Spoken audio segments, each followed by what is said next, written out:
Informasi pertama, Saudara, KPU berencana memajukan jadwal pendaftaran Capres dan Cawapres 2024 ke tanggal 10 Oktober mendatang. Waktu bagi koalisi parpol untuk menentukan bakal Cawapres menjadi makin singkat. Koalisi parpol terus melakukan konsolidasi jelang batas waktu pendaftaran Pilpres yang dimajukan KPU. Hingga kini baru ada satu pasangan bakal Capres-Cawapres yang dideklarasikan, yaitu pasangan Anies Baswedan dan Muhaimin Iskandar. Koalisi parpol pengusung Ganjar Pranowo masih menggodok sejumlah nama bakal Cawapres Ganjar. Sekjen PDIP Hasto Kristianto menyebut sejumlah nama yang dikaji para pimpinan parpol pendukung Ganjar, yaitu Sandiaga Uno, Mahfud MD, dan Ridwan Kamil. Pada saat pertemuan dengan para ketua umum partai politik pengusung Pak Ganjar Pranowo, di dalam pertemuan tertutup memang dibahas, ya misalnya dari P3 menyampaikan Pak Sandiaga Uno, kemudian dicermati beberapa nama yang lain, ada nama Pak Mahfud MD, kemudian ada nama yang seperti Pak Ridwan Kamil, dan beberapa nama yang muncul ke permukaan disuarakan oleh rakyat itu dikaji secara mendalam. Minggu sore, Ganjar Pranowo mengunggah foto ngopi bareng Menko Polhukam Mahfud MD. Di kesempatan lain, Hasto menyatakan tidak menutup kemungkinan akan masuknya nama baru sebagai bacawa pres Ganjar di detik-detik akhir jelang pendaftaran nanti. Secara empiris, 2019 itu kan di luar persoalan elektoral, tiba-tiba kan muncul Kiai Haji Ma'ruf Amin. Sehingga secara empiris itu telah terjadi. Apakah 2024 ini akan terjadi hal yang sama? Kita tunggu tanggal mainnya. Sementara pasangan baca pres Prabowo Subianto juga masih dibahas pimpinan parpol Koalisi Indonesia Maju.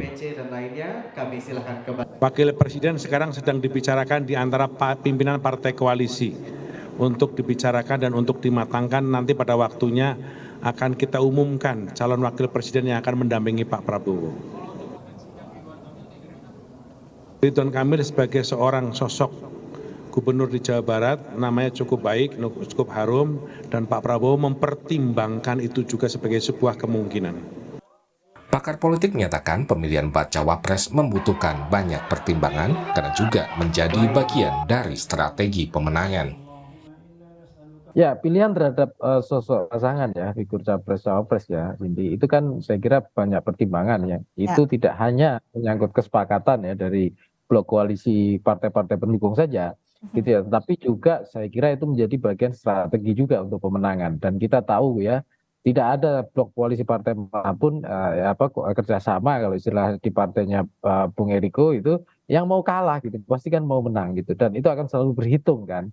Hitungannya tentu salah satunya bukan hanya siapa yang menjadi pasangan cawapresnya, bukan hanya itu, tapi saya kira juga masalah momentum, kapan akan diumumkan kan.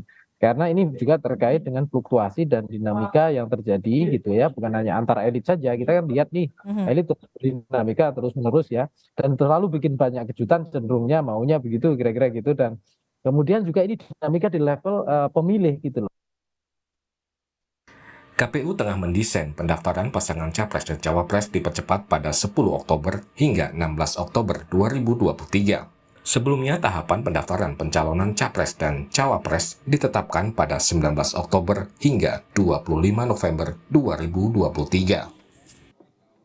Tidak mempercepat ataupun KPU tidak memperpendek masa jadwal pendaftaran peserta pemilu presiden dan wakil presiden, tetapi KPU menyesuaikan dengan norma peraturan perundang-undangan, dalam hal ini Undang-Undang Pemilu khususnya nomor 7 tahun 2023 pasal 276 ayat 1.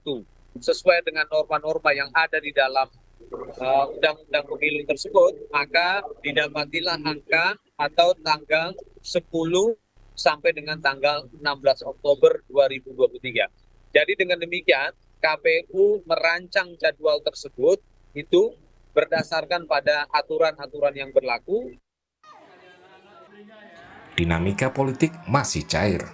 peta koalisi Pilpres masih bisa berubah hingga detik-detik akhir jelang pendaftaran di KPU nanti. Tim Liputan, Kompas TV. Baru Anies dan Caimin, pasangan yang sudah bisa daftar Pilpres ke KPU. Bagaimana dengan pasangan lain? Setelah KPU memajukan jadwal pendaftaran Pilpres, akankah Ganjar dan Prabowo segera menentukan pendampingnya? Kita bahas bersama politisi PDIP, Eriko Sotarduga, dan juga politisi Partai Golkar Ahmad Doli Kurnia dan pakar politik Ujang Komarudin. Selamat malam Bapak-bapak, Bung Eriko, Bung Doli, Bung Ujang. Bang Doli, Bang Eriko. Selamat malam, terima kasih sudah hadir. Kalau saya sih pertama-tama ke PDI Perjuangan dulu. Sejauh ini gimana progresnya Bung Eriko? Apakah jadi akan mempercepat untuk siap-siap daftar ke KPU cari pasangannya Mas Ganjar atau enggak, santai aja nanti sampai detik terakhir?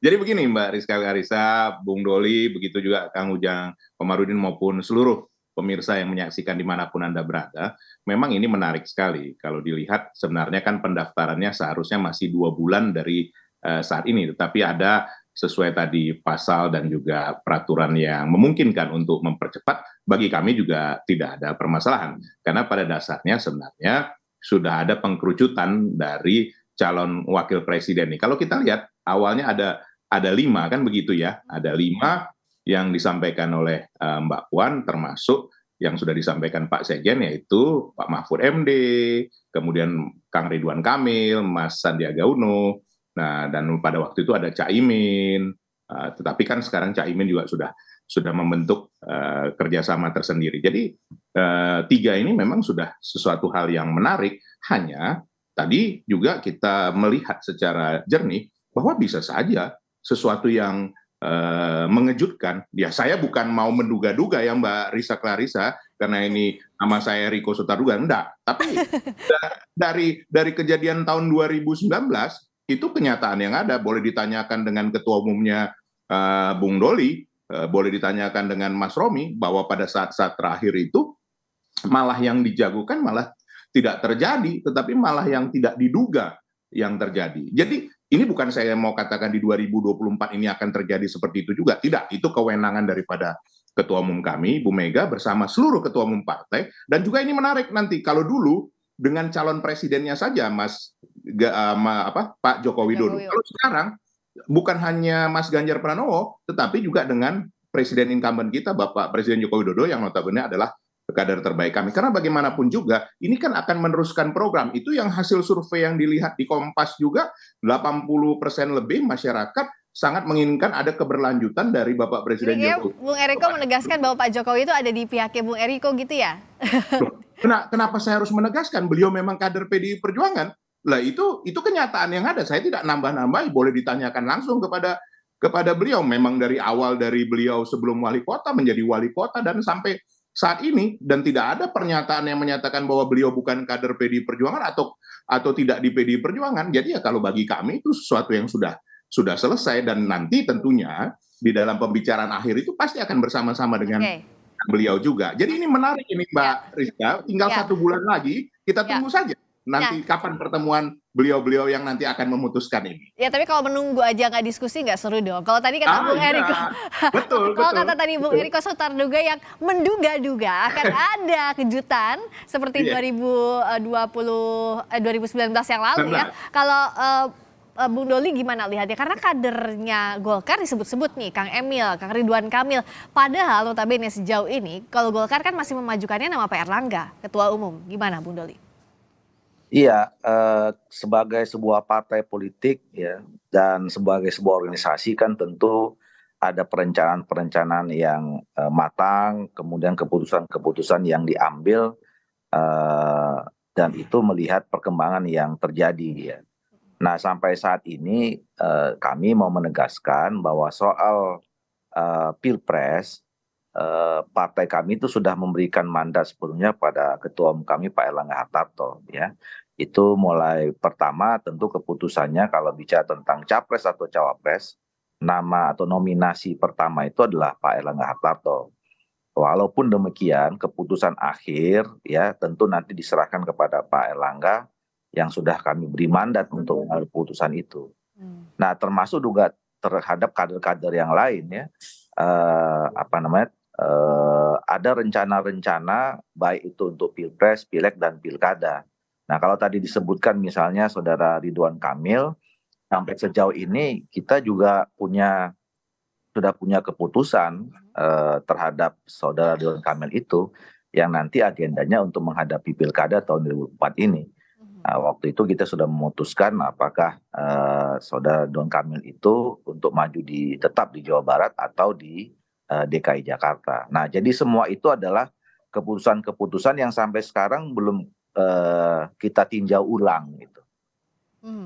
Jadi masih akan ditinjau ulang ya, Bung Doli, keputusan ini? Tapi belum ditinjau ulang. Belum ditinjau ulang. Masih mandat terakhirnya adalah di Pak Erlangga. Nah, kalau bicara soal sekarang, Bung Ujang, bagaimana melihatnya ya? Dari sisinya Bung Eriko, juga di Golkar. Kalau Mas Anies sama Cak Imin kan udah jelas ya. Nah, tapi sekarang gimana nih yang masih belum, yang masih meraba-raba siapa bakal cawapres pendamping masing-masing baca presnya? Ya, Mbak Priska, kalau kita lihat skema atau formula ya terkait dengan siapa jodoh atau pasangan dari masing-masing capres, terutama yang belum punya jodoh ya Pak Prabowo dan Pak Ganjar, tentu sangat menarik apa yang disampaikan oleh Bang Eriko dan Bang Doli. Pertama soal Pak Ganjar, apakah 3 nama yang disebutkan Bang Eriko tadi ya, Pak Sandiaga Uno, Pak Mahfud MD gitu, dan Pak Ridwan Kamil menjadi salah satu pilihan terbaik. Bisa jadi itu pilihan yang terbaik, tetapi dalam konteks politik apapun bisa terjadi. Artinya ada ruang, ada skema juga, ada formula juga yang bisa saja ada tokoh lain atau figur lain yang masuk di titik-titik terakhir, dan itu memungkinkan sangat terjadi. Tadi Bang Eriko mengatakan 2019 yang lalu terjadi, lalu juga jangan lupa kemarin juga Cak Imin juga dengan Anies juga terjadi, tidak pernah disebut-sebut gitu ya, tidak pernah dijodohkan, di detik-detik terakhir ya sudah tahu-tahu deklarasi. Artinya dalam skema PDIP mungkin ada Sandiaga Uno, Pak Mahfud MD maupun Ridwan Kamil bisa menjadi pilihan alternatif selain dari skema yang ada di luar.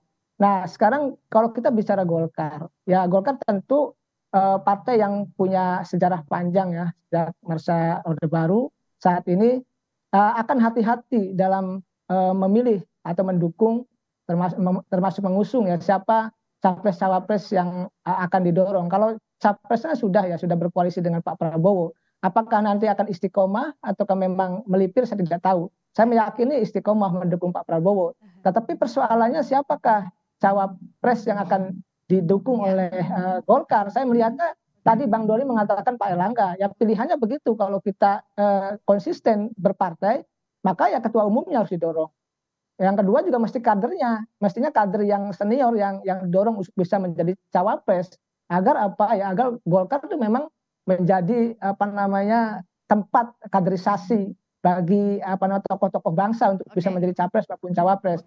Nah, skema, boleh saya lanjutkan, Mbak Priska? Silakan. Skema yang menarik adalah skema saya dengar dari sebulan yang lalu gitu, ketika Pak Jokowi ke China gitu, Pak Ridwan Kamil sudah di sana saya dengar, lalu saya dapat kabar bahwa skema Golkar memang ada di Prabowo, tapi Ridwan Kamil akan keluar, akan bisa menjadi cawapresnya Pak Ganjar. Itu saya sudah dapat bocoran sebulan yang lalu. Apakah benar atau tidak ya kita lihat saja. Makanya hari ini muncul nama Ridwan Kamil itu begitu. Ya.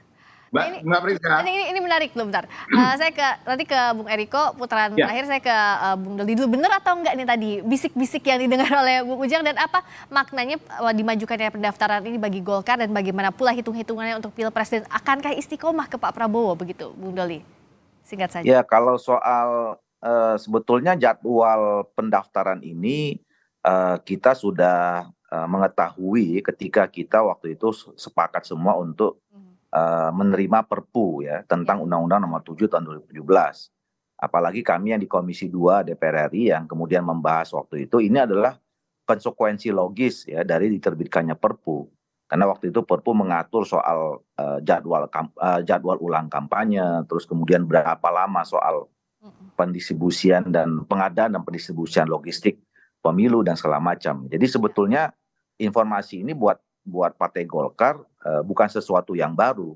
Dan ini sudah menjadi bagian dari perhitungan dan skenario kita. Jadi sebetulnya kami tidak ada persoalan dengan soal dimajukan atau jadwal yang sekarang sudah akan ditetapkan oleh KPU yang kemudian nanti akan dikonsultasikan dulu dengan Komisi 2 dan pemerintah gitu. Nah, juga ketika kemarin Partai Golkar membangun kerjasama ya dengan Partai Gerindra, Partai Amanat Nasional, dan PKB yang kemudian PKB waktu itu kemudian merubah sikapnya, itu juga adalah bagian dari perencanaan dan keputusan serta strategi yang diambil oleh Partai Golkar.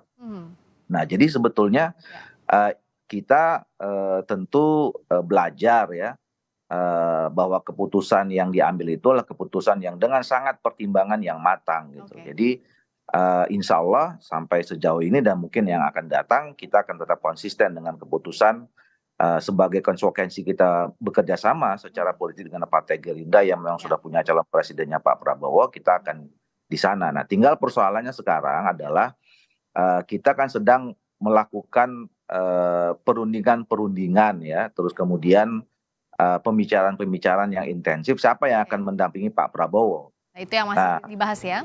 Ya, dan seperti kesepakatan yang sudah dibangun, nanti kita akan bahas secara musyawarah bersama. Nah, kalau dilihat kan sekarang kan tinggal 2 partai ya, antara Golkar dengan Partai Amanat Nasional. Nah, kalau kami tetap konsisten sampai sekarang bahwa kami nominasi utamanya adalah Pak Hartarto. Tentu dengan kerjasama yang sekarang secara resmi kita bangun. Ya. Jadi, Oke, itu yang sekarang ditunggu oleh Golkar, masih akan dimusyawarahkan. Kalau PDIP apalagi yang ditunggu? Dan tadi soal Mbak Friska, berpengaruh atau enggak? Gimana Bung Eriko? Mbak Friska, politik is the art of possibility. Tidak ada yang tidak mungkin di politik, kecuali menghidupkan orang mati. Nah, itu tidak mungkin, kan begitu. Tahun 2014, bagaimana kita bersama-sama dengan Bapak Haji Muhammad Yusuf Kalla, itu adalah kadernya Golkar. Satu hal Mbak Friska, dari mana Anda yakin bahwa semua ini sudah pasti mendaftar seperti itu, Kang Ujang, begitu juga Bung Doli? Pada saat nanti pendaftaran dibuka, sesuatu bisa saja terjadi. Apa yang tidak bisa terjadi di dalam dunia politik ini? Kalau kita melihat mencermati akhir-akhir ini, tidak pasti juga. Yang menyatakan diri sudah pasti malah belum pasti. Itu kalau yang kita lihat. Jadi sebenarnya ini sangat menarik. Tapi intinya beginilah Mbak Friska, bahwa jangan lupa partai-partai ini, PDI Perjuangan dengan kerjasama yang sangat menyadari, yang memilih itu rakyat, bukan elit politik. Yang mendaftarkan itu adalah partai politik dan sekumpulan partai politik. Yes, itu benar. Tetapi siapa yang memilih? Yang memilih rakyat. Nah, kalau kita lupa bahwa yang memilih itu rakyat, bagaimana kita bisa memenangkan pertarungan ini atau memenangkan kompetisi ini? Nah, jadi kita lihat saja di dalam beberapa waktu ini Mbak Friska, jangan-jangan yang tidak terduga, tapi jangan-jangan memang yang sudah ada, yang memang sudah terlihat saat ini menarik. Kalau Kang Ujang sebenarnya sudah tahu dia, cuman dia tidak mau membuka karena nanti nggak diundang lagi ke Kompas TV kan begitu. Justru itu biar diundang terus Kang Ujang, Eriko sama Bung Doli. Beberapa hari lagi nanti saya kasih tahu lagi apa clue-nya Mbak Friska. Oke. Kita akan tunggu clue-nya apa next-nya karena masih banyak kejutan di depan. Dan tadi kayaknya Bung Eriko juga kasih kode-kode untuk Bung Doli, tapi ya lihat apakah ditangkap atau tidak kodenya ya. Terima kasih banyak. Nah, ya begini Friska, menurut saya. Jadi sudah habis waktunya, silakan. Iya, saya kira kita kan bicara saat ini at the time ya gitu loh. Bahwa kemudian sampai tanggal 16 di pendaftaran terakhir ya memang semuanya bisa terjadi. Nggak ada yang nyangka kemarin misalnya ada Pak Anies sama Pak Caimin kan kira-kira everything begitu. Is possible ya, semuanya masih sangat mungkin. Bahkan masih bisa mungkin ada poros keempat bisa aja. Kan kira-kira begitu. Bisa jadi. Terima kasih banyak atas analisisnya dan kita tunggu kejutan-kejutan di depan. Terima kasih Bung Eriko Sotarduga, terima kasih Bung Ahmad Doli Kurnia. Selamat malam. Assalamualaikum.